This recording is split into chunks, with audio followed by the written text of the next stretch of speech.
Warning, this video is going to be talking about controversial topics. Viewer discretion advised. Additionally, I am not a professional. These are just my views on the situation. Okay, now that all that was done, seriously, this is your last warning. Okay, so, now, you will probably heard that there has been recently a plane crash over France. This video is kind of about that. Essentially, what happened was, the plane took off normal, going towards Germany. I believe it was going to Dusseldorf, was it, in Germany? Don't quote me, I think it was going to Dusseldorf. Anyway, it flew over France, as it does. I believe it was over the Alps, and it takes a curved flight path, as it would normally do. Anyway, the pilot leaves the cockpit for some reason. I'm assuming he went to the toilet or something, so again, I'm assuming standard procedure says that the co-pilot takes over, because that would make logical sense, okay?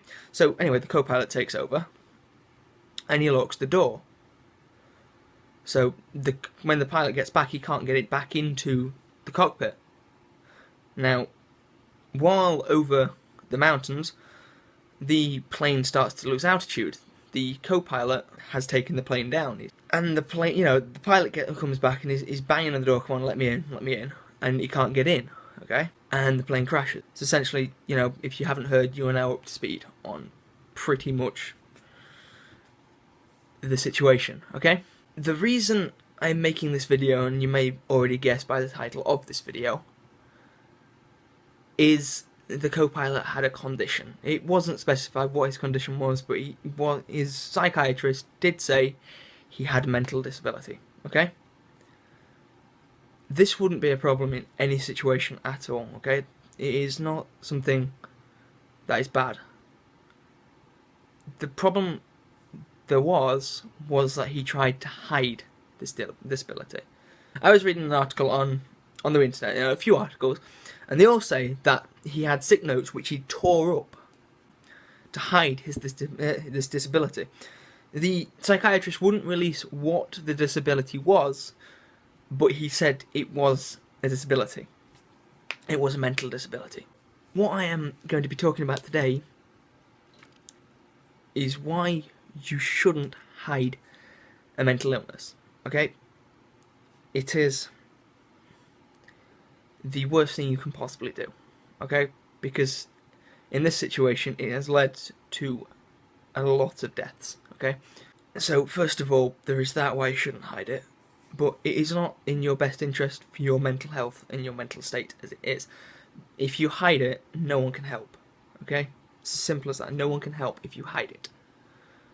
Your best bet is to, if you think you have a problem, go get checked. It is as simple as going to the doctor saying, look, I think I've got I think there's something wrong with me, I think I could have depression, or I think I've got anxiety, or other mental illnesses. I'm just stating the more common ones.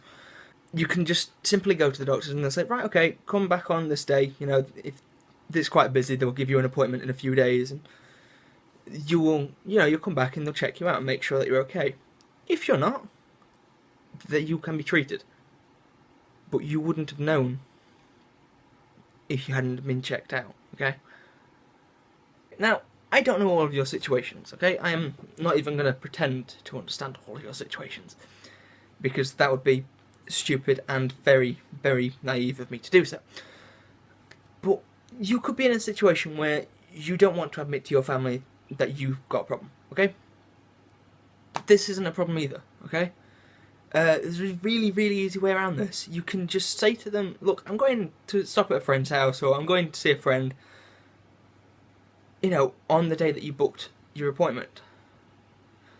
They'll not have to know. You can get your treatment, and you can just keep it to yourself and the people who need to know, okay? Keep it on a need-to-know basis if that's how you feel you want to go about it. Okay, there are going to be situations like that. I know there will be. And that is one way around that. There are other ways, but I can only think of that. It is nothing to be ashamed of. If you're worried that your family is going to ridicule you for that anyway, it's nothing to be ashamed of to start with. Okay, but if you simply cannot tell them, go about it that way, okay?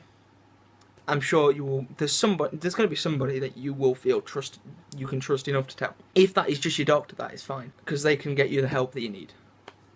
It is nothing to be ashamed of. It is it's a taboo subject and I don't know why. I honestly don't. Mental illnesses can be, and sometimes worse, they can be just as debilitating as a physical injury, okay? The worst thing you can do is hide it. Living with a mental illness is debilitating, yes, okay? But admitting you have that illness can be the first step. And that's why I urge, if you feel in any way, shape or form that you have got a mental illness, go get yourself checked out, okay? Because, it may come, you may go and they may say, no, you are fine. And if so, at least then you've got the peace of mind knowing, okay? At least you've got the peace of mind knowing. But if there is something wrong and you didn't go, you're just going to get worse. If you go to the doctors, it may be as simple as you just need counselling. You might just need somebody to talk to get rid of what the problem is, to get to the root of that problem. It can be as simple as that, or it can be, you need to have some medication as well as the counselling on top of that, okay? The only way you can find out is to go to the doctor. A lot of people say that they feel like they're so alone because they're the only person who suffers from this problem. I'm going to give you some stats now. I'm sorry if you have a horrible, aversion to maths, but there's some stats that are truly shocking.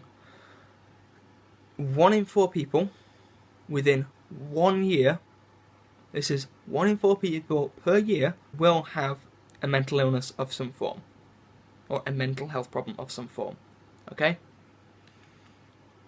Another shocking one. 10% of children have a mental health problem. You're never, ever alone. There is going to be somebody there to help you. There is going to be help out there.